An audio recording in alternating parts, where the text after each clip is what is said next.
Hi, welcome back. I'm Serena. I'm a spiritual life coach, manifesting coach, and practicing astrologer. On this channel, we do energy alchemy, which means we get in touch with our energy and we use it to change our experience for the better. So today, I wanted to talk about what to do when you don't feel so good. And this can be actually a weirdly controversial topic related to spirituality, especially in manifesting, law of attraction, law of assumption circles. This idea that you always have to feel good, that, no bad vibes, your frequency always has to be up. And like so many things in the spiritual realms, I find this is really one of those paradoxes because there is some truth that you want to feel good. You want to have positive vibes. You want to have a high frequency. But it is also true that if you focus on those things to the detriment of everything else, first of all, you might act like a law of attraction asshole. Which is someone who doesn't have a lot of empathy for other people when they're having a hard time. You might be too hard on yourself. You might be missing out on a grand part of the spectrum of human living, right? If you're pasting a happy face on everything. And it's also like not really good for you physically. I've studied a lot of Gabor Mate, and he talks about how bad that is for our health when we just paste a happy smile on things when we don't actually really feel happy or good inside. So we're not talking about spiritual bypassing here. We're not talking about toxic positivity, but it is also true that it's a real part of the spiritual journey to feel better. It's a real part of the manifesting journey to feel better. Like, why else are we doing this, Abraham Hicks says the only reason we want anything is because we want to feel better. We think it's going to make us feel better. And there's nothing wrong with that. But it's that toxic thing when you just want to like pretend like you feel better when you actually don't. So today, what I wanted to go into a little bit more of is, well, what do you do when you don't feel so good and you do want to feel better? I think that it's very important to be honest about it, at least with yourself. You don't have to be, going all on social media and telling everyone that you're not feeling good. I mean, I guess you can. But to like notice it in yourself, because I think that's a big part of that toxicity that some of us sometimes exhibit is we're not even used to noticing our own real feelings and where we're at. So taking a moment to pause and honestly, I find it really helpful to say it out loud. Like, wow, I'm really not feeling very good right now. I've been on a nervous system regulation journey. That's a whole separate thing that we might talk about at some point. But I will often say to myself, whoa, I'm dysregulated. And for some reason, just saying out loud helps me to stop and notice it and really be in my body with the experience. And it also I think sometimes we push it down because we feel some kind of guilt or shame for feeling a certain way. At least I know that's true for myself. So when I speak it out loud as the first step, I often feel like, okay, well, now we're at baseline. I at least know where I'm at and what's going on. And from there is where the magic happens. I wanted to specifically talk about two things today that I do. One of them, a very simple technique, and the other one, which is more complicated, but potentially more helpful and can encompass a lot more. I guess I'll go with the simple one first. So after I get to that place of realizing, whoa, I'm not in a good place, if there's just kind of like some nervousness and some anxiety, or what I would call emotional dysregulation, where I'm just like maybe not in my body, I'm feeling like I'm in a freeze state, I learned a really helpful technique from Kate Northrup called havening. And this is really good when you're feeling any kind of fight or flight or freeze. It's very simple. It's to just do some little touches. Oh, my son is moving as I'm doing this video. I just realized that. I hope it's not too funky.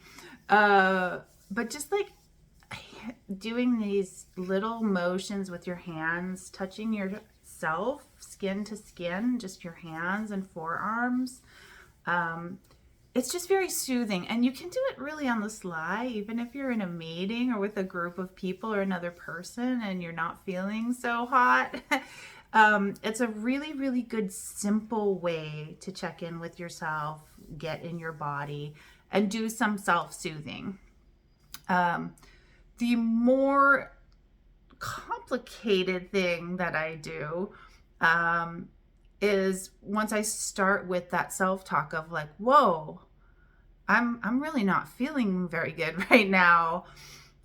The next step, if I'm, on my own and I have some time and space, is to literally ask myself, hey, what do you need? And one of my coaches is Simone Soul. She's a business coach, among other things. And I heard it from her in such like a sweet way. She'd be like, hey, honey, what do you need? Like talking to your inner 3-year-old, recognizing that it's okay that you're out of sorts. It means that you have some sort of a need and that can be addressed, that's okay. So many of us were brought up with this idea that it's not okay to have needs, or just that was the experience that we had. So this can be extremely healing. This is a journey I've been on for over a year, to just stop and ask myself, oh, what do you need?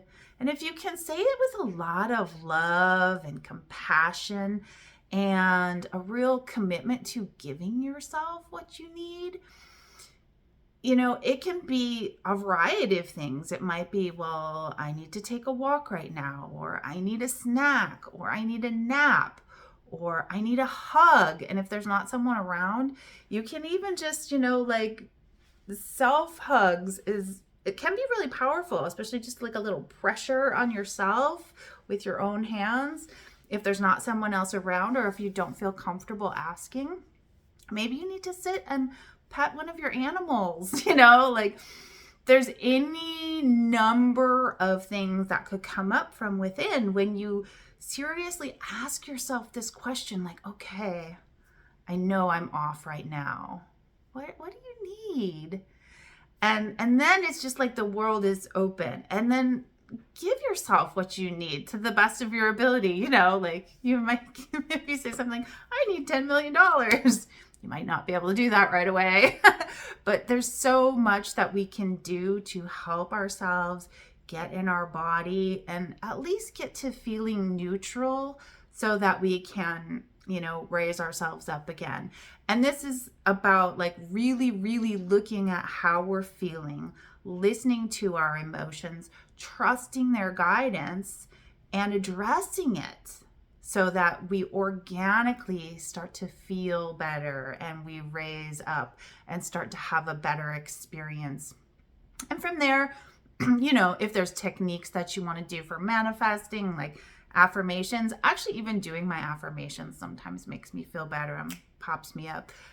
Scripting, any of those things that you might be doing as spiritual practices, meditation, that's all good. But I think that important first piece is to name it, and then to ask yourself, what do I really need here? Meditation might be the best answer. Sometimes you might be like, I need some Fritos. That's okay. I'm not here to judge that stuff. But really listening deeply to ourselves and having some serious compassion and love for ourselves is going to be the biggest way to help us to feel better, not only in the moment, but long term, and help us to raise that vibration, because then we're knowing that someone has our back, and it's us. We're with the person that we'll never be without. Sorry, I got a little thing stuck in my throat. I'm not that emotional about this. But it's a daily practice, you know? It's something to be done in the little moments, in the quiet moments, but can have massive results on your well-being, your manifesting, and just your life in general, how you show up for yourself. So I hope that was helpful for you. If you'd like to connect more, I do offer individual sessions. I also have a group membership. If you're seeing this right when it came out, I'm doing sessions at Psychic Sister in downtown Olympia this Sunday, December 10th, 2023, between 12:30 and 5:30. I think that's all I have to share right now. I also have a free Facebook group if you search Energy Alchemy with Serena Portal on Facebook, that you can, it's kind of small right now, but you're welcome to join that if you want to stay in touch in that way. I'm not always able to get in there or answer questions in there because I kind of have to focus on my membership group, but it is a good place to connect and make sure you're still in the loop. So I hope that you're all doing well today. And if not, I'm sending you lots of love. If you are doing well, I'm also sending you lots of love. And I'm hoping that you're able to use some of these tips for self-compassion. Much love. Have a good one.